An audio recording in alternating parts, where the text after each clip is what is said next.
Now, a new analysis shows that the 6-ton iconic altar stone at the heart of Stonehenge originated from North. In the pages of history stands Stonehenge, a monument wrapped in mystery. But now, a new discovery threatens to shatter what we thought we knew. Beneath these ancient stones lie truths that don't preserve the legend. They challenge it. A team of archaeologists has discovered a major new prehistoric monument just a short distance from Stonehenge. For centuries, we believed Stonehenge was timeless, unchanging. Now it looks less like a riddle in stone and more like a crime scene hiding clues in plain sight. Where did the stones come from? How long have they really stood? Join us as we uncover the discovery that shocked scientists and why the answers may be more disturbing than the mystery itself. Back when giants walked the earth.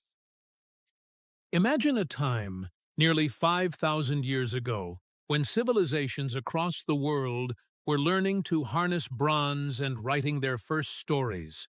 Something extraordinary was taking shape on England's Salisbury Plain. What began around 3000 BCE as a simple earthen circle would evolve over a millennium into one of humanity's most enduring puzzles, the Stonehenge. But unlike the common thought of people, the monument didn't emerge overnight like some divine vision. Instead, it grew through painstaking stages, each generation adding their own architectural ambitions to the last. The earliest builders carved a circular ditch and bank, creating what archaeologists call a henge, which is essentially a sacred enclosure. A team of archaeologists has discovered a major new prehistoric monument just a short distance from Stonehenge that whispered of rituals we can barely imagine. But the real drama began around 2600 BCE when massive sarsen stones began their journey across the landscape. These sarsens, the towering trilithons that dominate every photograph, weren't local neighbors. Each megalith, some weighing over 25 tons, had to be coaxed from quarries 20 miles away at Marlborough Downs. Take a moment and picture the scenario in your mind. Hundreds of people coordinating ropes, rollers, and raw determination to move these giants. The precision required to stand them upright and balance horizontal lintels on top defied everything we thought we knew about Neolithic engineering capabilities. But this was just the beginning. Next came the blue stones, smaller but no less mysterious. These Welsh interlopers, some weighing 4 tons, somehow traveled over 150 miles from the Preseli Hills. For decades, archaeologists debated whether glaciers had deposited them conveniently nearby or whether ancient Britons had orchestrated an impossible transport mission. But the very presence of these foreign stones suggested Stonehenge was never just a local affair. It was something far more ambitious. By the year 2000 BCE, the monument stood complete, its massive stones arranged in concentric circles and horseshoe formations that aligned with celestial movements. Medieval chroniclers found it already ancient, already inexplicable, so they named it the Hanging Stones or Stonehenge, acknowledging both its gravity-defying lintels and the weight of its mystery. What they couldn't have known was that this prehistoric marvel would guard its most stunning secret for another 4 millennia, waiting for 21st century science to unlock revelations that would transform our understanding of ancient Britain forever. When magic made more sense than engineering. Long before archaeologists existed to spoil the fun with carbon dating and soil samples, Stonehenge belonged to the storytellers. In an age when moving a single megalith seemed impossible, the monument demanded supernatural explanations, and medieval imagination was more than happy to provide them. Geoffrey of Monmouth, writing in the 12th century, spun the tale that would captivate minds for centuries. The great wizard Merlin had conjured the entire stone circle from Ireland using his magical powers, and according to Geoffrey's History of the Kings of Britain, the stones possessed miraculous healing properties, and only Merlin's sorcery could have transported them across the Irish Sea. Now, this story wasn't just entertainment. but the medieval mind grappling with an engineering feat that seemed to mock the laws of physics. In the same light, folk traditions wove even richer tapestries around the monument. Local legends claimed the stones could heal the sick and wounded, that water poured over them gained curative powers, and chips taken from their surfaces could remedy ailments from broken bones to broken hearts. But in other regions, historic tales insisted the stones were petrified giants, caught dancing by the sunrise and condemned to stand forever as monuments to their revelry, while others whispered that the devil himself had built Stonehenge, though he'd failed to position one stone correctly, the so-called heel stone, which stood slightly askew. But while centuries passed and the Age of Reason dawned, the myths evolved but didn't disappear. The mysterious Celtic priests, known as the Druids, became the new architects of choice. 18th-century antiquarians, hungry for a rational yet romantic explanation, declared Stonehenge a Druid temple where ancient rituals of sun worship and human sacrifice had played out beneath the stars. The surprising part? The theory stuck like a burr, persisting well into the modern era, despite mounting evidence that Stonehenge predated Celtic Druids by millennia. Myths and legends. But by the 20th century, as archaeological methods grew more sophisticated, new mythologies emerged to fill the gaps science couldn't yet bridge. UFO enthusiasts claimed Stonehenge was an ancient landing pad for extraterrestrial visitors, pointing to its astronomical alignments as evidence of alien intervention. The reason for this assumption was because the monument's precise solar and lunar orientations, and one part of that message is that Stonehenge is a replica of our solar system on Earth, seemed too sophisticated for primitive Neolithic minds, as surely only advanced beings from another world could have possessed such knowledge. The precise number of stones added to this, as the modern world believed it was some form of calendar, symbolizing days of the month, and 12 cycles of each ring of stone, symbolizing a year. But the myths surrounding these legendary monuments did not stop at stones, for even the law of physics and nature could not be explained within it. Just like the number of stones, the arrangement also meant something. Inside the stones, sound worked differently. Anyone inside could hear sounds from outside the rings, but anyone outside would have a hard time picking up sounds that came from within the rocks. But as each generation projected their own limitations onto the ancient builders, they were unable to conceive that prehistoric communities might have possessed intelligence, organizational skills, and engineering prowess that rivaled their own. The mystery didn't just fuel imagination. It revealed humanity's persistent tendency to underestimate our ancestors, preferring magical explanations to acknowledging the sophisticated civilizations that had risen and vanished long before recorded history began. What no storyteller could have imagined was that the truth, when it finally emerged, would prove far more extraordinary than any myth they'd dared to dream. The comfortable assumptions we cherished. For over a century, archaeologists had crafted a tidy narrative about Stonehenge that felt both scientific and sensible. The monument, they assured us, was essentially a local affair, built by indigenous Britons using materials from nearby Wales and serving primarily as an astronomical calendar for a relatively small community.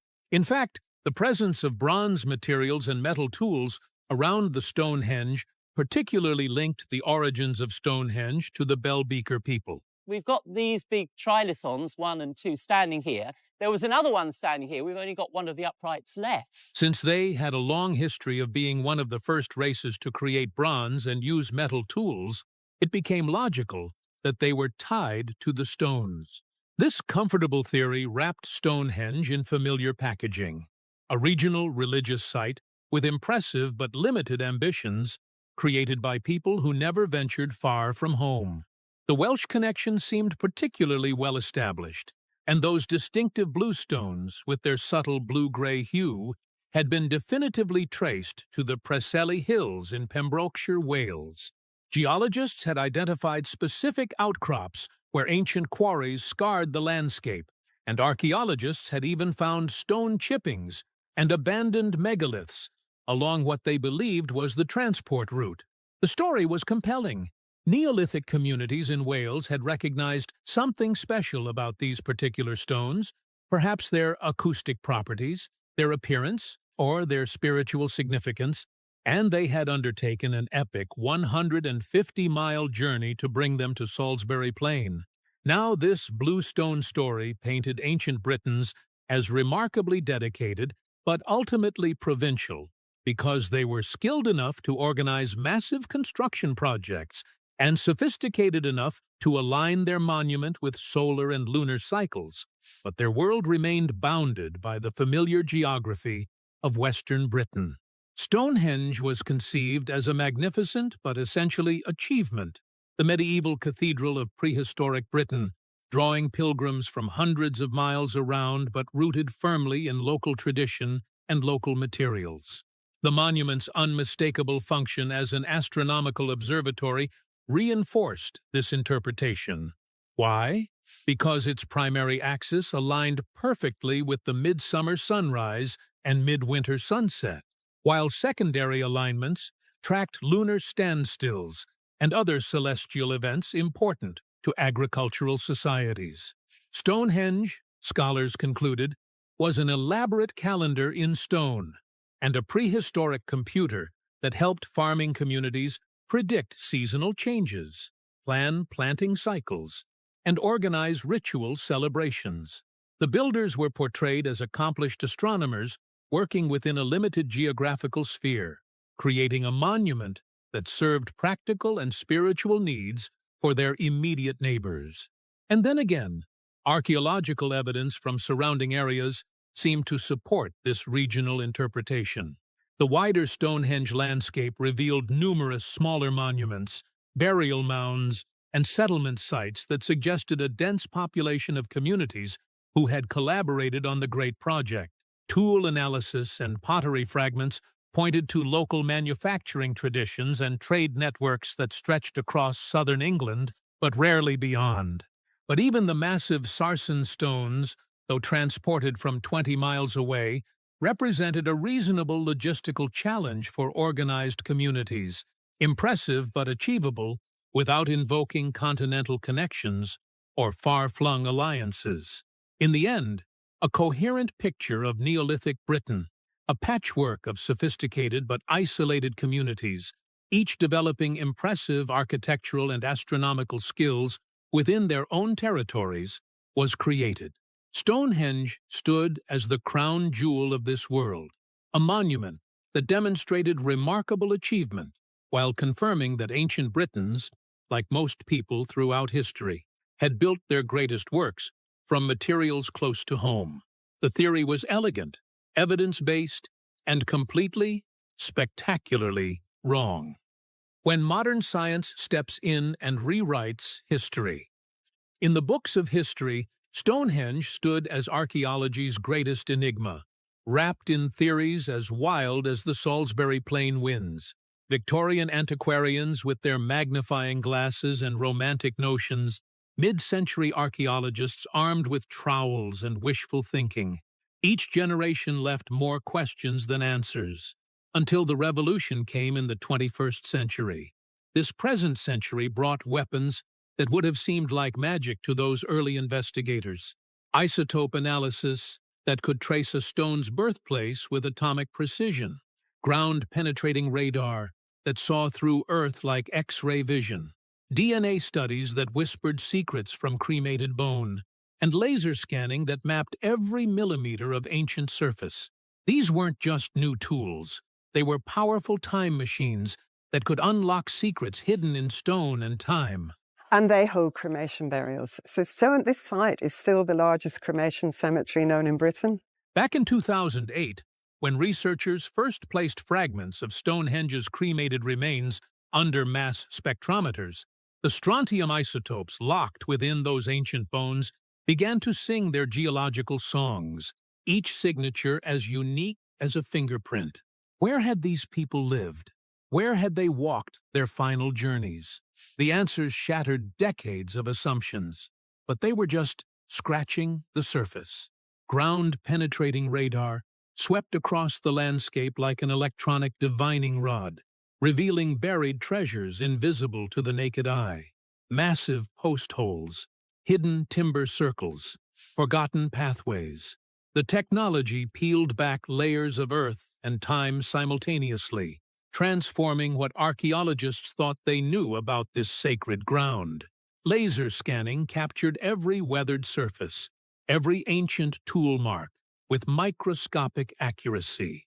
These digital ghosts of stones revealed manufacturing techniques, wear patterns, and architectural secrets that had waited 5 millennia for discovery.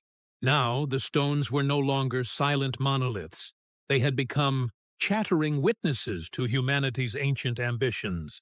But perhaps most revolutionary was DNA analysis applied to the faintest traces of organic material. Cremated bone, once considered archaeologically useless, suddenly became treasure troves of genetic information. Who were these people? Where did they come from? The answers emerging from laboratories would rewrite the story of prehistoric Britain entirely. The arsenal of modern science had arrived at Stonehenge's gates, and nothing would ever be the same. The first shocks. The first bombshell detonated quietly in a laboratory, far from Stonehenge's tourist crowds. For over 100 years, archaeologists had assumed the monument's massive sarsen stones had been dragged from distant quarries, perhaps the Marlborough Downs 20 miles away. It seemed logical, but that was wrong. The sarsens actually came from the West Woods near Marlborough, located about 15 miles away. But that wasn't the shocking part. The shocking part was how precisely modern geochemistry could pinpoint their source. Using portable X-ray fluorescence spectrometers, researchers analyzed the chemical signatures of Stonehenge's stones. We've got these big trilithons, 1 and 2, standing here. There was another one standing here. We've only got one of the uprights left. And compared them to potential quarry sites. The match to Westwoods was so exact that it eliminated any doubt. These ancient builders had found their perfect stones practically in their backyard. But if the sarsen revelation was surprising, what came next was earth-shattering. The 6-ton altar-stone sandstone block lying at Stonehenge's heart, partially buried beneath fallen trilithons, had been assumed Welsh in origin for a century. After all, the smaller bluestones came from Wales's Preseli Hills. Archaeological orthodoxy demanded the altar stone follow suit, but in truth, the altar stone was sourced at least 750 kilometers from its current location, but not from Wales. By analyzing the chemical composition of fragments of rock that had fallen off the altar stone and dating them, it was found that the best match was with rocks in the Orcadian Basin, which includes Caithness, Orkney, and the Moray Firth regions of northeastern Scotland, not 150 miles from Wales, but between 450 to 600 miles from the remote Scottish Highlands. This little jaw-dropping information upends a century of geological inquiry to conclude that the altar stone, long believed to originate from Wales, actually hails from Scotland, and would have had to make a trip of 450 to 600 miles. The implications crashed over archaeology like a tsunami. How did Neolithic people, supposedly primitive and localized, transport a 6-ton stone across the length of Britain? By sea? Overland? And why? This wasn't just about geology anymore. This was about understanding the prehistoric networks that crisscrossed Britain 5,000 years ago. Networks far more sophisticated, far-reaching, and interconnected than anyone had dared imagine. The altar stone's Scottish origins whispered of sea voyages, inland expeditions, and social connections spanning the entire British Isles. In one moment, the Stone Age had just become far less primitive. The hidden landscape revealed. Beneath Stonehenge's familiar stones lie secrets that would rewrite archaeology textbooks. The revelation came not from digging, but from technology that could see through Earth itself. Ground-penetrating radar and magnetometry surveys swept across the Salisbury Plain like electronic archaeologists. Archaeologists are studying Stonehenge with new tools and new eyes, detecting anomalies buried far below the surface. And what they found defied comprehension. At Durrington Walls, 2 miles from Stonehenge, the surveys revealed something extraordinary. A line of massive shaft holes, each one 30 feet deep and 30 feet wide, carved into the chalk bedrock with impossible precision for their era. But this wasn't just a few pits. It was a boundary system of staggering proportions. Over 20 shafts formed a circle more than a mile in diameter, creating the largest prehistoric monument ever discovered in Britain. The implications hit archaeologists like lightning. Stonehenge wasn't a solitary temple standing alone on empty grassland. It was the centerpiece of a vast ritual complex that extended far beyond what anyone had imagined. A team of archaeologists has discovered a major new prehistoric monument just a short distance from Stonehenge. The shaft holes at Durrington Walls represented a massive undertaking that would have required coordinated labor from across Britain. Each shaft alone represented weeks of work by dozens of people, all carved with antler picks and wooden tools. But why create such massive boundary markers? What were they defining? The answer came from the landscape itself. The shafts formed a sacred perimeter around what archaeologists now realized was a prehistoric ritual hub. Within this boundary lay not just Stonehenge, but the massive settlement at Durrington Walls, the mysterious wooden circle of Woodhenge, countless burial mounds, and processional avenues connecting them all. The radar surveys continued revealing surprises. Buried timber circles appeared on computer screens like ghostly echoes of ancient ceremonies. And they all work together to build a circular earthen enclosure surrounded by a ditch. Post holes marked long-vanished structures. Ditches and embankments traced the movements of pilgrims from 4.5 millennia past. And each discovery added another layer to a picture of prehistoric sophistication that grew more complex with every survey. This wasn't just about monuments anymore. It was about understanding an entire sacred landscape. The shaft holes at Durrington Walls showed that Neolithic people could conceive and execute engineering projects on a scale that rivaled modern earthworks. They could organize labor forces, maintain precise measurements across vast distances, and create structures designed to last millennia. Stonehenge had become just one note in a prehistoric symphony that had been playing across the landscape for thousands of years. Why was Stonehenge built in southwest England 5,000 years ago, and what was it used for? The question was no longer what Stonehenge meant in isolation, but how it functioned as part of this vast, interconnected sacred geography that stretched across miles of ancient Britain. A surprising truth. The bones told stories that shattered everything archaeologists thought they knew about prehistoric Britain. Cremated remains scattered across Stonehenge's sacred ground for over 1,000 years had seemed like simple local burials, village folk paying respects at their neighborhood temple. But the isotope analysis proved them spectacularly wrong. It showed that at least 10 of the 25 cremated individuals analyzed did not spend their lives on the Wessex chalk, on which the monument is found. But where had they come from? It's a loss for Wales, no doubt, but Wales has contributed so many rocks to this monument, I'm sure Scotland can have one. The strontium signatures locked in their bones whispered of distant homelands, Wales, Scotland, regions hundreds of miles from Salisbury Plain. These weren't local farmers who happened to die near an impressive monument. These were pilgrims who had traveled across prehistoric Britain to reach this sacred destination. The revelation grew more astonishing with each analysis, but it was not just people, but animals too. Cattle, pigs, and sheep had been driven from across the British Isles to feast at Stonehenge and surrounding sites.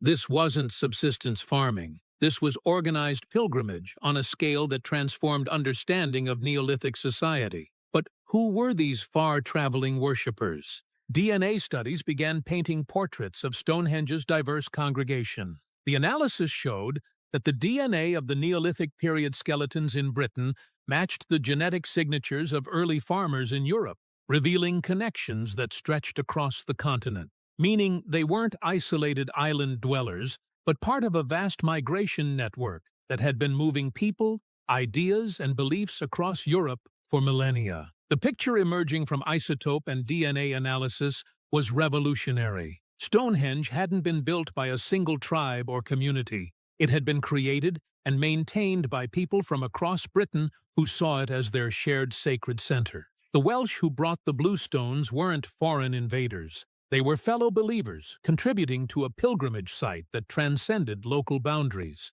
Evidence from animal bones confirmed the scale of these gatherings. Multi-isotope analysis reveals that feasts in the Stonehenge environs and across Wessex drew people and animals from throughout Britain. They'll find evidence to support a revolutionary new theory. I think Stonehenge is such an iconic monument. Massive communal feasts had brought together people from hundreds of miles away, creating social networks that spanned the prehistoric British Isles. The history we knew was wrong. These weren't primitive hunter-gatherers scraping by in isolation. They were sophisticated societies capable of organizing continental-scale religious festivals. The cremated remains also spoke of something even more profound. Stonehenge as the Westminster Abbey of prehistoric Britain, where important people from across the islands chose to have their ashes interred. For over a millennium, families had carried their dead across vast distances to rest in this sacred ground, creating Britain's first national cemetery. But the truth was this: Stonehenge had never been about local worship. It had always been about bringing Britain together. The most shocking discovery: a monument reborn. Remember everything we thought we knew about Britain's most enigmatic monument, and then forget it again because it was wrong.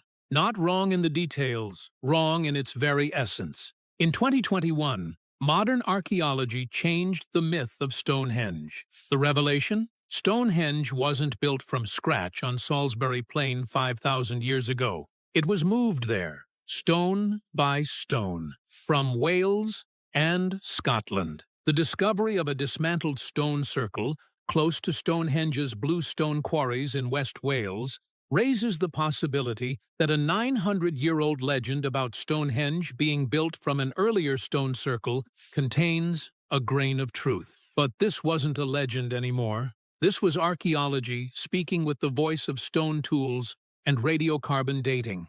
The site is called Wan Mon, a wind-swept circle perched on the Preseli Hills near Pembrokeshire's coast. Only 4 stones remain at Wan Mon, which is now revealed as having been the 3rd biggest stone circle in Britain, after Avebury in Wiltshire and Stanton Drew in Somerset, and also one of the earliest. Archaeological excavations in 2018 revealed empty stone holes at Waun Maun, and what those holes revealed was extraordinary. They weren't random. They formed a perfect circle 110 meters in diameter, exactly matching the diameter of Stonehenge's outer ditch. But here's where it gets truly mind-bending. Both circles share an identical astronomical alignment. Both face the midsummer solstice sunrise with mathematical precision. The odds of this being a coincidence? Astronomical. What comes from this is a story that reads like ancient science fiction. Though the stones were moved by manpower, not magic, and taken from Wales, not stolen from Ireland, our new research has revealed that Stonehenge may actually have first stood on a windswept hillside near the Pembrokeshire coast, at a site called Waun Mon, before 3000 BC. Imagine the monumental decision to dismantle their most sacred site, transport stones weighing up to 4 tons across 150 miles of unforgiving terrain, and rebuild their spiritual heart in a foreign land. But this was more than just construction. It was cultural transplantation. The builders weren't just engineers, they were memory movers, carrying not just stones but the very soul of their ancestors' sacred space. Each bluestone carried with it the prayers, rituals, and cosmic alignments of generations. When they rebuilt on Salisbury Plain, They weren't starting fresh. They were continuing a conversation with the cosmos that had been ongoing for centuries. The implications are staggering. If Waun Mon was deliberately dismantled and relocated, then Stonehenge represents something far more complex than a monument built by local communities. It represents migration, cultural memory, and the lengths to which ancient peoples would go to maintain their connection to the sacred. Why? Because they moved their temple, their calendar, their connection to eternity itself. Why this changes everything. We stand at a threshold moment in archaeology, staring at evidence that demolishes our most fundamental assumptions about ancient Britain. Stonehenge is no longer just a stone circle. It's proof of something far more revolutionary, that 5,000 years ago, our ancestors were capable of cultural undertakings that rival anything in human history. The Waun Mon discovery forces us to completely reimagine Neolithic Britain. This wasn't a collection of isolated tribes building monuments in splendid isolation. This was a connected world, a network of communities. Well, it certainly implies great social connections and sophistication, Capable of coordinating massive logistical operations across hundreds of miles. When we look at those towering trilithons on Salisbury Plain, we're no longer seeing local craftsmanship. Instead, we're seeing evidence of Britain's first great infrastructure project. Think about what this relocation required. Hundreds, perhaps thousands of people. The big question is how on earth it was transported from northeast Scotland. Coordinating across generations. Teams of engineers calculating load-bearing capacities for wooden rollers. Navigators plotting routes across rivers, forests, and mountains. Astronomers ensuring the rebuilt circle maintained its perfect alignment with celestial events. And even project managers orchestrating the movement of materials, people, and cultural knowledge across a continent-sized distance. Besides the reality of stone transportation, it was population migration on a scale we never imagined possible in prehistoric Britain. Entire communities may have uprooted themselves, carrying their sacred stones like spiritual luggage to establish new lives on foreign soil. The end of a familiar history. According to historical records, the ancient man was crude, underdeveloped, and messy, but with an unmistakable discovery brought to light. The precision, expertise, and knowledge of our ancestors have been confirmed. Our ancestors possessed mathematical and astronomical knowledge, sophisticated enough to transfer complex calculations across landscapes. They understood that sacred space wasn't just about location, it was about cosmic relationship, and that relationship could be rebuilt anywhere with sufficient knowledge and determination. What emerges is a picture of Neolithic Britain as a prehistoric European Union, communities bound not by physical proximity, but by shared sacred knowledge, common astronomical understanding, and the logistical capability to move mountains when spiritual necessity demanded it. The builders of Stonehenge weren't provincial monument builders. They were cosmopolitan architects of cultural continuity. This discovery transforms every assumption we've made about ancient Britain's insularity. Instead of separate kingdoms jealously guarding local resources, we see evidence of cooperation, shared sacred knowledge, and cultural exchange on a scale that wouldn't look out of place in the Roman Empire, but happening 3,000 years earlier. The most profound implication might be this. If our ancestors could coordinate such massive cultural undertakings 5,000 years ago, what other assumptions about prehistoric limitations need to be reconsidered? What other monuments might be hiding similar stories of migration, collaboration, and technological sophistication? The silence of Stonehenge has been broken, and it's telling us we've underestimated our ancestors for far too long. Thank you for watching. See you in the next video.